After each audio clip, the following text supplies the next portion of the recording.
أهلا بيكم لأول مرة هنعلم ترانيم بشكل احترافي. الترانيم ممكن تكون معروفة، وممكن تكون ناس معلماها قبل مني، بس هنضيف شوية لمسات حلوين، وهنعرف إيه الآلات اللي ممكن نستخدمها في كل ترنيمة مثلا، وهنعرف مثلا إزاي يكون عندي ذوق الاختيار في الآلات مع الإيقاعات، إيه الكوردات اللي بتتحط، إيه طريقة العزف مبسط لحد ما تبتدي تتعلمها بشكل احترافي ويكون عزفك بروفيشنال. هنبتدي في أول ترنيمة هنتعلمها مثلًا ترنيمة كل يوم عينك عليَّ. الترنيمة معروفة وترنيمة جميلة خالص. هي الترنيمة التون الأساسي ليها، أنا هاقول التون الأساسي اللي ينفع مع كل الناس أو مع 90 أو 95% من كل الناس، وهنقول التون اللي يتناسب مع البنات برضه، لإن الأتوان بتاعة البنات بتكون شوية واطية. آآ هنقول التون اللي يناسب الشباب والتون اللي يناسب البنات، وهنتعلمها وهنشوف بنطلّعها إزاي، وهنعرف نطبّق ده على الأورج، وهاقول لكم ولو عندكم مثلًا أي استفسار في فكرة إن نوع الأورج اللي أنتم بتتعلموا عليه مختلف أو سيبوا لي comments تحت الفيديو، هارُد عليكم طبعًا بشكل سريع جدًا، وهاتواصل مع كل شخص فيكم بشكل سريع، وإن شاء الله يعني هيكون عزفه بيتحسّن للأحلى ويكون للأفضل، ويبارك خدمتكم يا رب. طيب كل يوم عينك عليَّ، الترنيمة بتبتدي من المي. المي السلم اللي إحنا هنشتغل عليه هو سلم الA minor أو اللا minor. بيتسمى اسم تاني في الأسماء المقامات الشرقية، اسمه الكورد المي، كورد المي. تمام، يبقى اسمه ممكن يكون اسمه كورد المي وتكوينه بيبقى كده، ده كورد المي، أو ممكن يكون A minor بيبتدي من A minor. الناس اللي بتلعب كوردس كوردات مع الجيتارات ومع الآلات التانية بتقول A minor. في ناس تاني تقول لك كورد المي، الاتنين صح، مفيش أي مشكلة فيهم. إحنا نبتدي مي، هابتدي أعلمها بصباع واحد، بعد كده هابتدي ألعبها بس بإيديا بشكل طبيعي، بعد كده هابتدي أضيف حليات، بعد كده هابتدي أحط إيقاع معاها، نختار إيقاع، بعد كده هابتدي نختار نحط الكوردات مع الإيقاع، ونبتدي نشوف إيه الأفضل وإيه الأحلى، ونشوف كذا شكل ليها بشكل احترافي، ونشوف الآلات اللي إحنا هنشتغل عليها برضه، إيه الآلات اللي ينفع أشتغل عليها. تمام؟ تعالوا نشوف. في الأول كل يوم عينك عليَّ.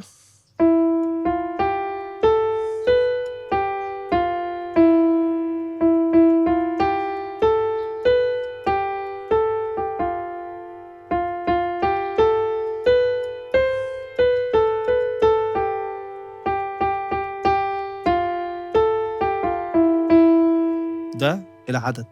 تاني، كل يوم عينك عليا طول الرحلة وفي المشوار، مطمن أنا مش وحديا، انت معايا ليل ونهار.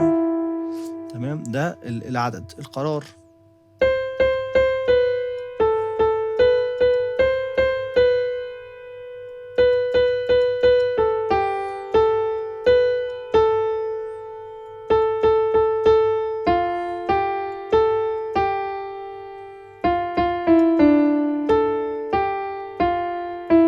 ده القرار. تمام، يبقى هي الترنيمة كده خلصت. ده عزف العدد وده عزف القرار بشكل بسيط بصباع واحد عشان أبين فين العزف. تمام. ينفع ألعب كوردات معاها لو أنا مثلًا شاطر، يعني أنا هاعمل الفيديو للناس اللي بتتعلم الترنيمة لأول مرة، طب الناس اللي متعلماها عايزة الكوردات هتلاقيني بالعب كوردات، طب الناس اللي عايزة تحط معاها إيقاع هتلاقيني باحط إيقاع، يبقى الفيديو هيبقى متكامل. متكامل، في اللي بيبتدي وفي اللي بيبقى عايز يكمل معلومات، هيلاقي كل المعلومات في الفيديو. تمام، كل يوم عينك عليَّ.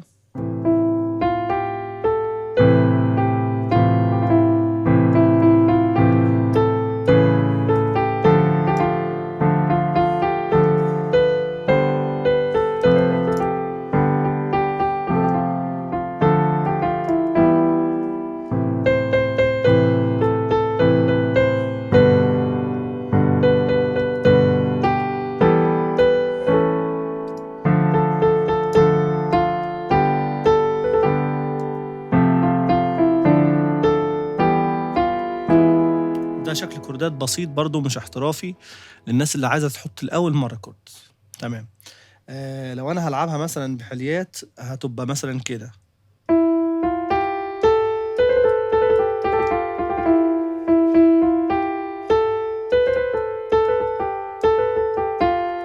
هعديها عشان تشوفوا انا بعمل ايه بايديا.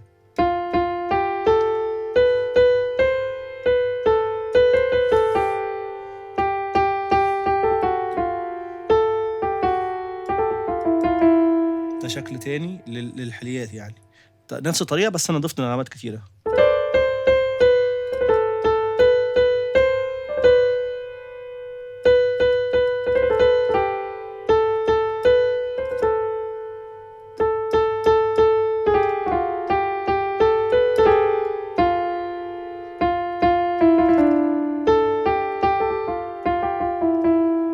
تمام، أنا هاختار مثلًا إيقاع السرعة ممكن تتراوح ما بين 105 ل107 مثلًا، لو أنا هاختار سرعة، مثلًا هالعبها على 100 مثلًا هالعبها على 100 في الأول عشان تبقى بطيئة شوية. أنا باحب ألعبها على الصعيدي، أختار أي صعيدي في أي إيقاع صعيدي في الأورج، مش مشكلة، أنا ضابط التيمبو على 5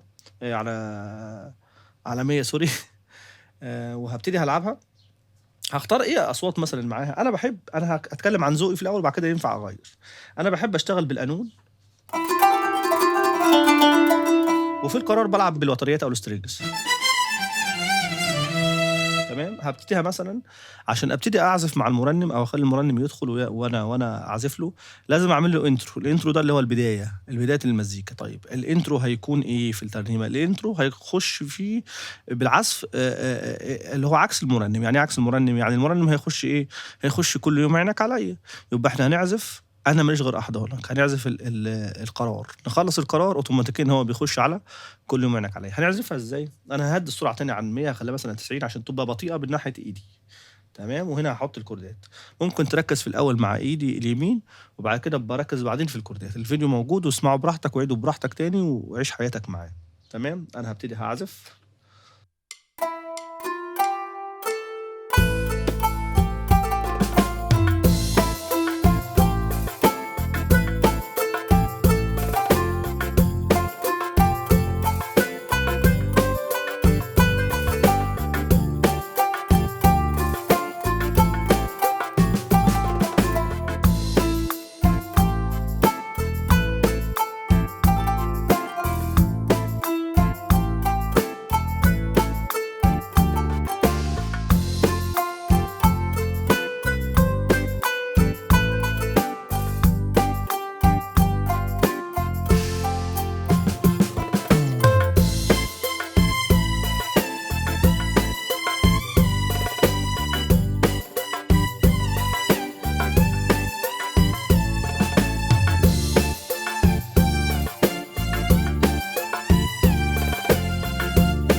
أنا عزفتها دلوقتي كلّها كاملة مع الإيقاع بسرعة بطيئة. طيب أنا لو هابتدي أعزف مع المرنم طبعًا هاسرّع التيمبو، هاخلّيه مثلًا السرعة الأساسية بتاعته 107، هاجيب القانون وهابتدي بالقرار زي ما أنا قُلت من شوية.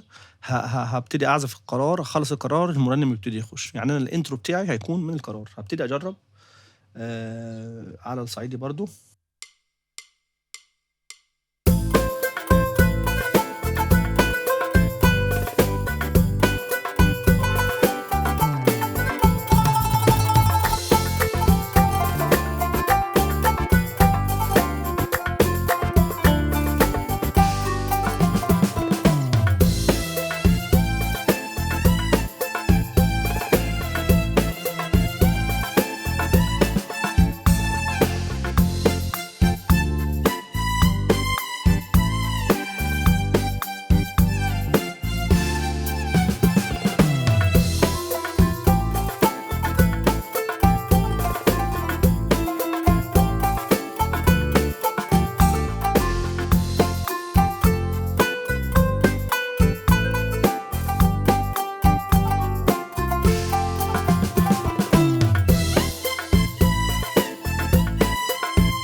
أنا مش عايز وقت الفيديو يكون طويل عليكم، فأعتقد كده المعلومة وصلت من ناحية الترنيمة. أي حد عنده سؤال في أي حتة في أي حاجة يكتب، يعني يكتب لي على الواتساب، هاسيب رقمي تحت الفيديو، وهيكون لو comments مثلًا سيب لي وأنا هارُد عليك حالًا يعني.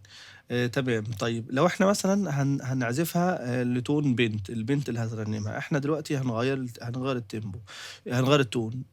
ففي ناس ممكن تغيّر التون من ناحية الtranspose، أنجّص مثلًا 2 يعني 1 تون، أنجّص 3 وألعب برضه في نفس إيه، ألعب في نفس الكورد المي، يعني ما أنا نزلت في transpose بينزّل لي درجة التون من غير ما أنا أغيّر السلم.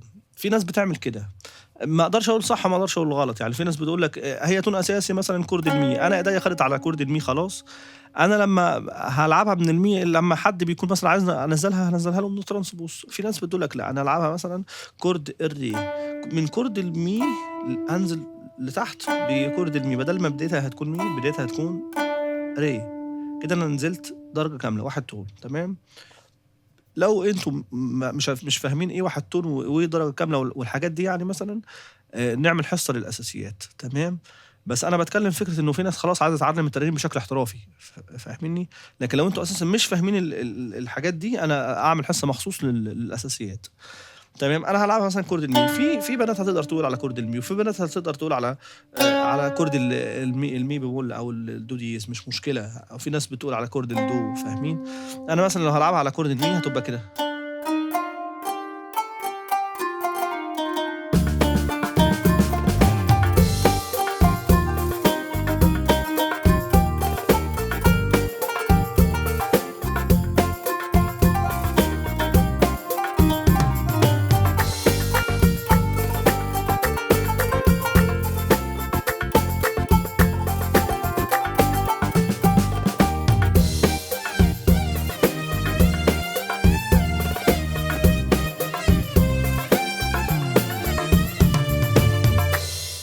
ممكن نلعبها كورد الدو مثلًا كده.